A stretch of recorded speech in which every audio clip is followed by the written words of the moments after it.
مفتی طارق مسعود کے بیانات کے لیے طارق مسعود آفیشیل کو سبسکرائب کریں۔ طارق مسعود آفیشیل۔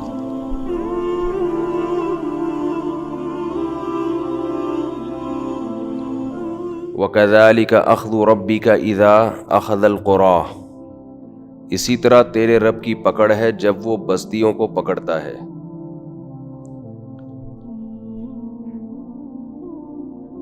تو دنیا دار آدمی اور اللہ کا نافرمان آدمی یہ دیکھ کر کہ کوئی عذاب نہیں آتا، اس خوش فہمی میں مبتلا ہو جاتا ہے کہ مجھے کچھ بھی نہیں ہونے والا۔ حضرت حکیم اختر صاحب رحمہ اللہ تعالیٰ نے ایک واقعہ بیان کیا اپنے بیانات کے دور میں کہ ایک صاحب تھے جو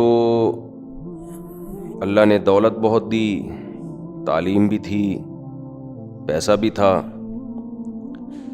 تو وہ صبح شام مولویوں کو برا بھلا کہتے رہتے تھے، نماز روزہ ان چیزوں سے کوئی دلچسپی نہیں۔ جب انسان کا پیٹ بھرا ہوا ہوتا ہے، تعلیم بھی ہے، وسائل بھی ہیں، تو دنیا میں سب سے فضول کام اس کو نماز روزہ لگتا ہے۔ وہ سمجھتا ہے کہ یہ پتہ نہیں کیا چیزیں ہیں، ان کو بولو داڑھی تو بہت آگے کی چیز ہے۔ پھر تو حضرت نے فرمایا کہ اس کو کوئی ایسی بیماری ہو گئی، پیٹ کا کینسر ہو گیا،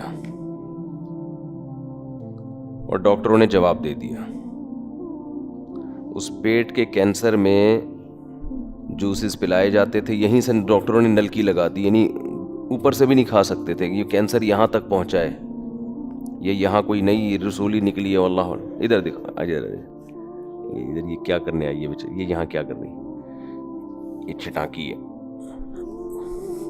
چلو شابش، بس وہ دیکھو، سلام کرو سب کو، یہ اس کا نام ہے چھٹانکی، اس کو لے جاؤ بیٹا، اس کو گھر لے جاؤ، یہ یہاں کہاں سے آ گئی۔ تو فَأَخَذَهُمْ أَخْذَةً رَّابِيَةً، وہ انہوں نے فرمایا کہ کوئی پیٹ کا کینسر ہو گیا اس کو۔ دیکھو بچے جب پیدا ہوتے ہیں نا،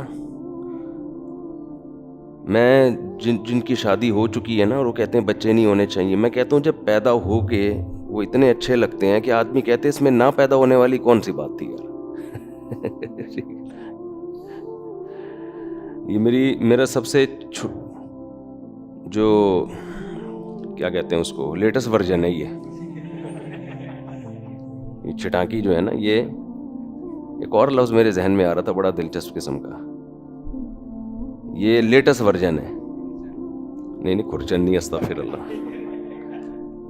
تو میں بچوں کو جب بھی دیکھتا ہوں نا، کسی بھی بچے کو، اپنے بچے ہی کوئی دیکھتا ہے، ظاہر ہے آدمی کو اپنے بچے اچھے لگتے ہیں، دوسروں کے بچے دوسروں کو اچھے لگ رہے ہوتے ہیں۔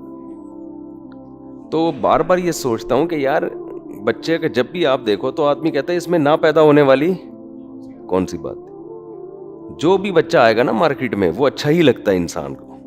بچوں میں اللہ نے اتنی اٹریکشن، اتنی اس کی طرف طبیعت رکھی ہے، اور ہر بچہ الگ ڈیزائن کا ہوتا ہے، اس کی شرارتیں دوسروں سے الگ ہیں۔ تو میں نے آج اس کو دیکھا، اس بچی کو، یہ چشمہ پہن کے نا بڑوں کی نقل اتاری ہوئی، اس نے چشمہ رکھا ہوا ہے اور مطالعہ کر رہی ہے بیٹھ کے۔ تو بچے ہر وقت بندروں کی طرح گھر میں لگے رہتے ہیں۔ تو وہی بات بار بار جو کہتا ہوں، فطرت سے بغاوت مت کرو یار، یہ تمہیں گوروں نے کسی اور لائن پہ ڈال دیا ہے۔ خیر، تو انہوں نے بتایا کہ اس کو کینسر ہو گیا آنت کا، اور کھانا بھی، خوراک بھی اس کی منہ سے نہیں جا پا رہی ہے۔ تو تھوڑے دنوں میں سارا تکبر خاک میں مل گیا۔ ڈاکٹروں نے بتا دیا اتنے دن میں آپ کی ڈیتھ ہو جائے گی، جو ڈاکٹروں نے ڈیٹ دی ہوئی تھی اتنے دن میں انتقال بھی ہو گیا۔ لیکن انتقال سے پہلے ان کو احساس ہو گیا کہ یار میں جو یہ دیندار لوگوں کا، داڑھی والوں کا، نمازیوں کا، حاجیوں کا مذاق اڑاتا رہا نا، یہ میں کسی غلط فہمی میں مبتلا ہو گیا تھا۔ پیسہ دیکھ کے، صحت دیکھ کے انسان کی سیٹنگ آؤٹ ہو جاتی ہے، اپنی اوقات بھول جاتا ہے۔ تو حضرت نے فرمایا کہ اس نے انتقال سے چند دن قبل سب علماء کو بلایا، جن جن کے خلاف بولتا تھا، بزرگوں کے خلاف کوئی دعوت کی ہوگی، کیا کیا ہوگا، سب سے معافی مانگی، داڑھی بھی چھوڑ دی، نماز بھی شروع کر دی، اسی اور موت واقع ہو گئی۔ اچھی موت ہے، لیکن بعض لوگوں کے دل اتنے سخت ہو جاتے ہیں کہ آزمائش آنے کے بعد بھی ان کو ہدایت نہیں ملتی، تکبر سے دماغ خراب ہو چکا ہوتا ہے ان کا۔ اس لیے علماء کہتے ہیں کہ ایمان اتنی بڑی نعمت ہے، کسی میں ایمان ہونا تو بالآخر کبھی نہ کبھی وہ آ ہی جاتا ہے۔ اللہ کی طرف سے آزمائشیں ہر انسان کو ملتی ہیں۔ سنوریہم آیاتنا فی الآفاق وفی انفسہم، قرآن کہتا ہے ہم ان کو اپنی نشانیاں آفاق میں یعنی اس کائنات میں بھی دکھائیں گے اور خود ان کی ذات میں بھی، جس سے ان کو پتہ چلتا رہے گا کہ حق کیا ہے اور باطل کیا ہے، یہ ہم دکھاتے رہیں گے۔ لیکن یہ نظر ہر ایک کو نہیں آئیں گی، نظر ان کو آئیں گی جن کی بصیرت کی آنکھیں کھلی ہوئی ہیں، ہر ایک کو نظر نہیں آتی، کیونکہ قرآن کہتا ہے نا فَإِنَّهَا لَا تَعْمَى الْأَبْصَارُ وَلَكِنْ تَعْمَى الْقُلُوبُ الَّتِي فِي الصُّدُورِ، آنکھیں اندھی نہیں ہوتی، وہ دل اندھے ہو جاتے ہیں جو سینوں میں چھپے ہوئے ہیں۔ آنکھیں تھوڑی اندھی ہوتی ہیں، تو اس دل کے اندھے ہونے کی وجہ سے نظر نہیں آتا۔ پھر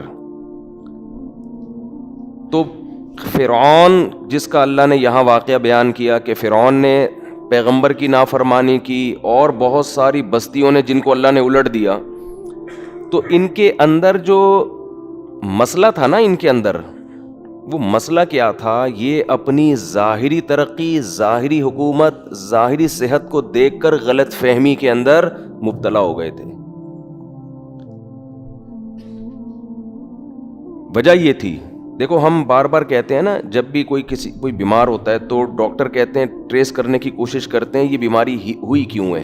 یہ مائک کیا عجیب سی وہ کر رہا ہے یار، گونج رہا ہے بہت زیادہ، اس کو سیٹ کرو یار، ولید کو بلائیں۔ ولید، ہم دوسروں کی مسجدوں میں جا کے نا لوگوں کو ترغیب دے رہے ہوتے ہیں کہ ہم بہت پیچھے ہیں، لیکن ہمارا اپنا بھی یہی حال ہے، دوسروں کی کیا ترغیب دیں گے۔ ولید کو بلائیں ذرا، فون کریں۔ تو فَعَصَوْا رَسُولَ رَبِّهِمْ فَأَخَذَهُمْ أَخْذَةً رَّابِيَةً، ان لوگوں میں مسئلہ یہ ہوا تھا کہ یہ اپنی صحت، اپنی ظاہری ترقی، دولت، ان چیزوں کو دیکھ کر خوش فہمی میں مبتلا ہو گئے تھے کہ یار سب فضول باتیں ہیں اور ہمیں ضرورت ہی نہیں ہے کسی کی۔ انسان کو تباہ ہونے میں 2 منٹ لگتے ہیں۔ ایک تو انسان میں سب سے بڑا فالٹ یہ ہے کہ وہ جب دیکھتا ہے نا کینسر کے مریضوں کو، شوگر کے مریضوں کو، ڈائلیسس پہ آئے ہوئے مریضوں کو، معذوروں کو، وہ کمبخت پھر بھی یہ نہیں سمجھتا کہ میں بھی ایسا ہو سکتا ہوں۔ وہ سمجھتا ہے کہ یہ تو ان کے ساتھ ہے، میرے ساتھ نہیں ہوگا۔ اللہ نے قرآن میں جگہ جگہ اس دنیا کو دھوکے باز کہا ہے۔ کوئی تو وجہ ہوگی نا جو اس کو کیا کہا جا رہا ہے؟ دھوکے باز، متاع الغرور، دھوکے کا سامان۔ یہ جتنا کچھ ہمیں ملا ہوا ہے یہاں پہ، ہر نعمت، صحت کی نعمت، عزت کی نعمت، شہرت کی نعمت اور دولت کی نعمت، قرآن ان تمام چیزوں کو کیا کہتا ہے؟ دھوکا۔ دھوکے کا کیا مطلب ہے؟ کہ یہ جس طرح تمہیں نظر آ رہا ہے نا، حقیقت میں ایسا ہے نہیں۔ نظر یہ آ رہا ہے کہ یہ سب اسی طرح چلتا رہے گا۔ اللہ کہتے ہیں حقیقت میں ایسا نہیں ہے، اس خوش فہمی میں نہ رہنا، یہ نہیں چلے گا ایسا، یہ ختم ہونے والا ہے۔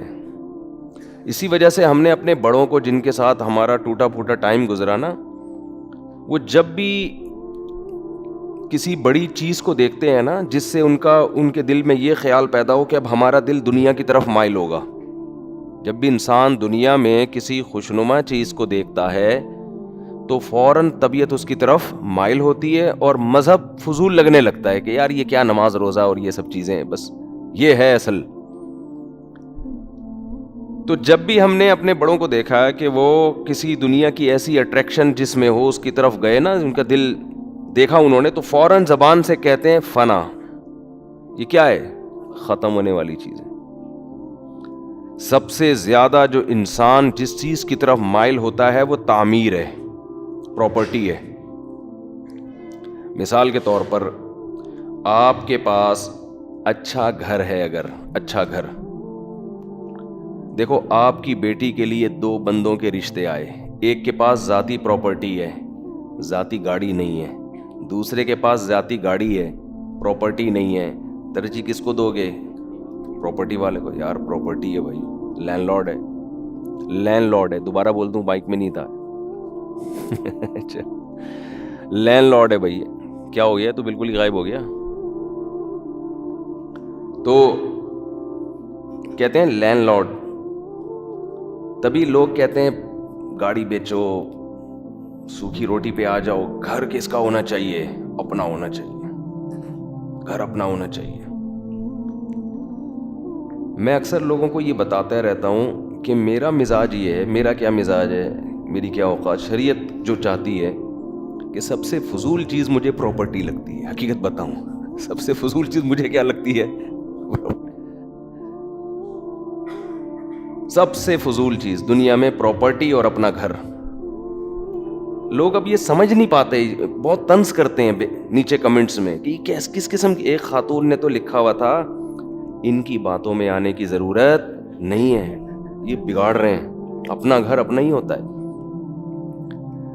دیکھو بعض دفعہ جو چیز انسان سمجھانا، چلے گئے ولید بھائی، چلے گئے، ان سے کہیں یہیں بیٹھے۔ جو چیز بعض دفعہ انسان سمجھانا چاہتا ہے نا، وہ مثال سے سمجھ میں آتی ہے۔ اگر میں کہوں نا دنیا کی محبت نہیں ہونی چاہیے، دنیا کی نہیں ہونی چاہیے، آپ کو سمجھ میں نہیں آئے گا کہ دنیا کی محبت کی ڈیفینیشن کیا ہے۔ اگر میں بتاؤں نا پلاٹوں سے دل نہ لگاؤ، مکان سے دل نہ لگاؤ، اپنا مکان ضروری نہیں ہے، ایک دم آپ کہیں گے یہ کیا باتیں کر رہا ہے، اس کا مطلب دنیا کی محبت ہے۔ تو جس دن پراپرٹی کی محبت نکل گئی، اس کا مطلب دنیا کی محبت نکل گئی۔ سمجھتے ہو؟ ابے بھائی اپنی پراپرٹی، اپنا مکان، اپنا بنگلہ، خدا کی قسم دنیا میں اس سے بڑا مجھے بیوقوف آدمی کوئی نہیں لگتا یار اس سے بڑا بیوقوف کوئی نہیں لگتا۔ پھر بھی میں کہتا ہوں سارے کام ہو جائیں تو پراپرٹی خرید لو آخر میں، اس نیت سے کہ مر آ گئے تو بچوں کے لیے کچھ، کیونکہ یہ بھی حدیث میں ترغیب ہے کہ بچوں کو لاوارث نہ چھوڑو۔ لیکن پہلے آپ کسی کے بچے ہو، اپنی فکر کرو، کیونکہ آپ کے ابا نے آپ کی فکر کی تھی۔ آپ اگر اپنی اولاد کی کرو گے تو آپ کے ابا کی فکر ضائع ہو جائے گی، وہ تو آپ کی فکر میں بال سفید کیے تھے نا، تاکہ آپ ٹینشن فری زندگی گزارو۔ آپ کے جیسے ہی بچے ہوئے آپ نے ان کی ٹینشن پال لی، تو ٹینشن فری کون ہوگا اس میں؟ نہیں آ رہی سمجھ میں تو چھوڑو، بیان ختم کر دیتے ہیں بھائی۔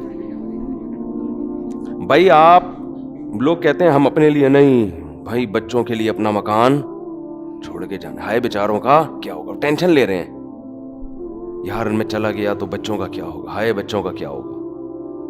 اچھا چلو ٹھیک ہے، تمہارے ابا نے پھر پراپرٹی کیوں بنائی تھی؟ کہہ رہے ہیں وہ انہوں نے میرا سوچ کے بنائی تھی، اس کا کیا ہوگا؟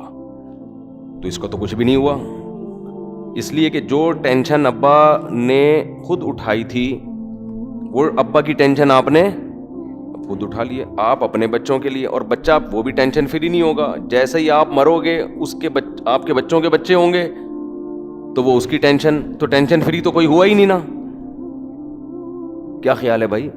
تو اس لیے بچوں کا سوچو، سب سے پہلے اپنے والد کے بچوں کا سوچو، یعنی آپ۔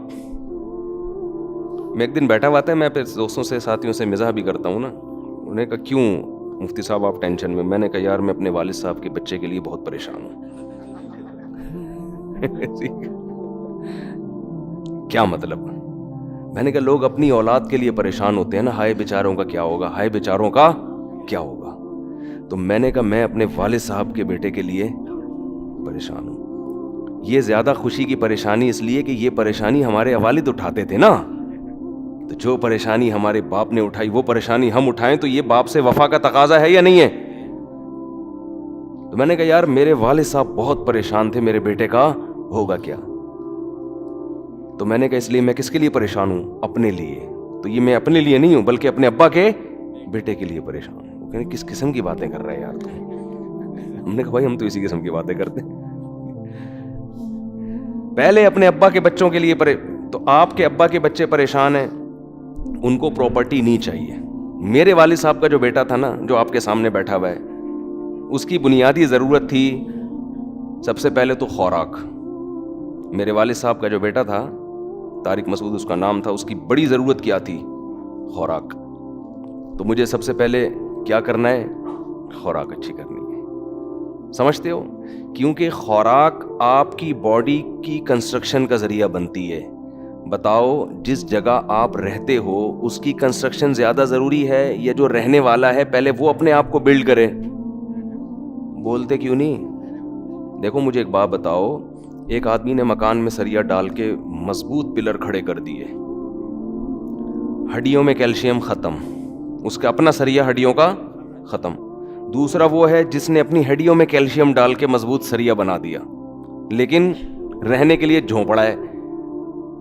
دنیا تو اس بے وقوف کو خوش قسمت کہے گی جس کی ہڈیاں بھربھری ہو گئی ہیں, مر رہا ہے, رہتا 1000 گز کے بنگلے میں, لیکن خدا کی قسم جس میں اتنی سی سینس ہوگی نا, وہ کہے گا جھونپڑے میں رہنے والا وہ شخص زیادہ خوش قسمت ہے جس کی ہڈیوں میں سریا ڈلا ہوا ہے.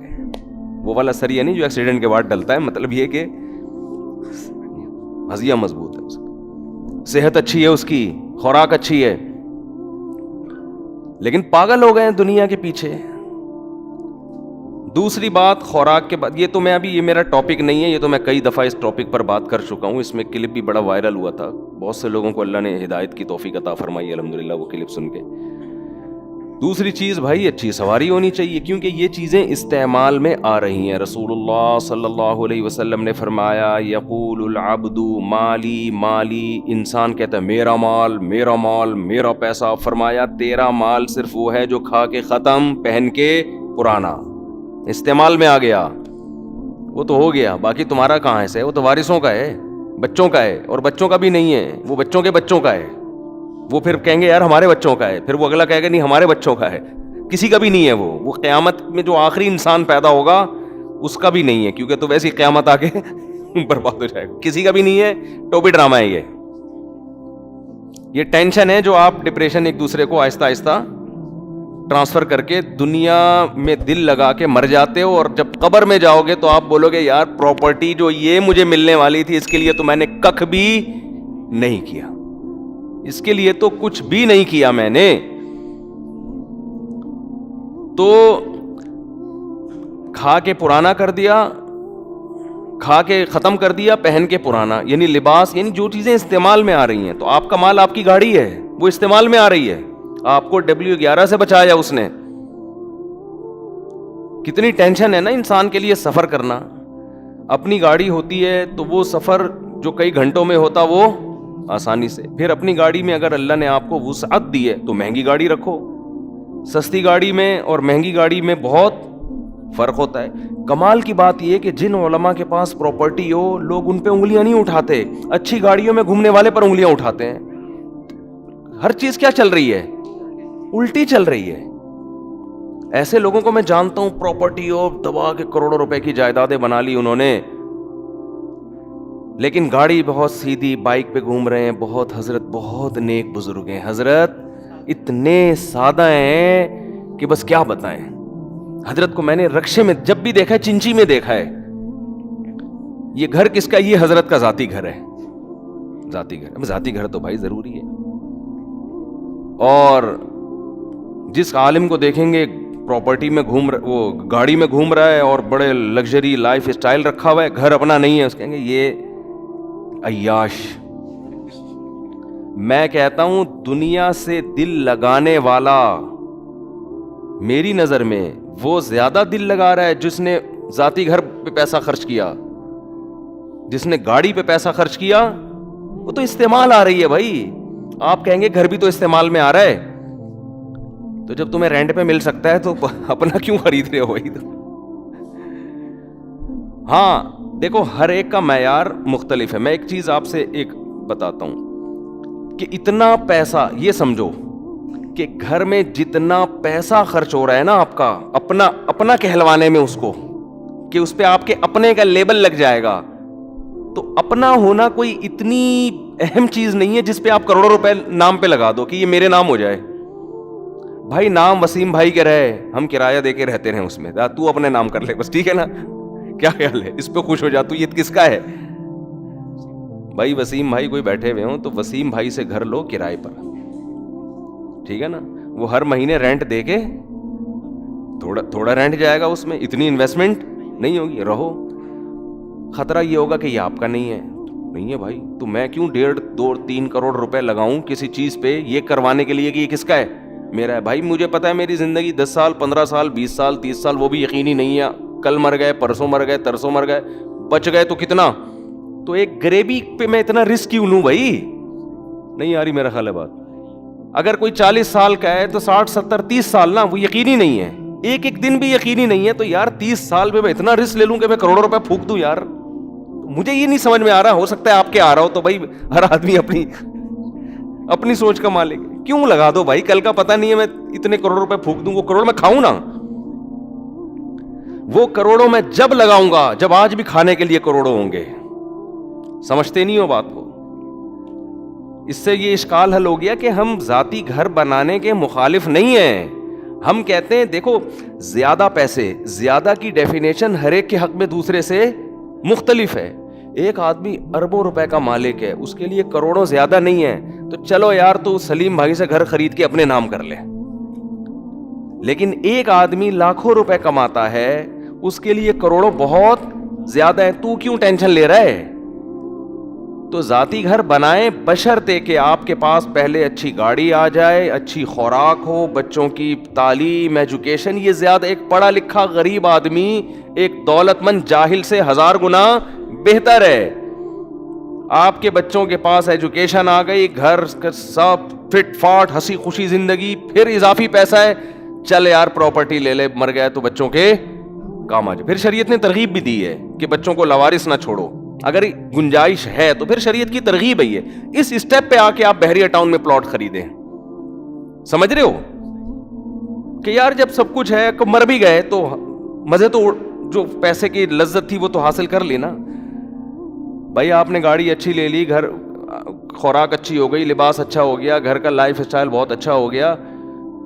اب ویسے بھی پیسے پڑے ہوئے ہیں, صدقہ خیرات بھی ہو گیا, آخرت کے لیے بھی ذخیرہ ہو گیا, تو چلو یار بچوں کے لیے کچھ بنا دو تاکہ مر جائیں تو کچھ تو ہو نا. پراپرٹی اوپر چڑھتی رہتی ہے, کچھ کما کمو کے کھا لیں گے. تو اب آپ ٹینشن نہیں لے رہے, کیونکہ ٹینشن جس کے پاس زیادہ پیسہ ہو وہ تھوڑی ٹینشن لیتا ہے.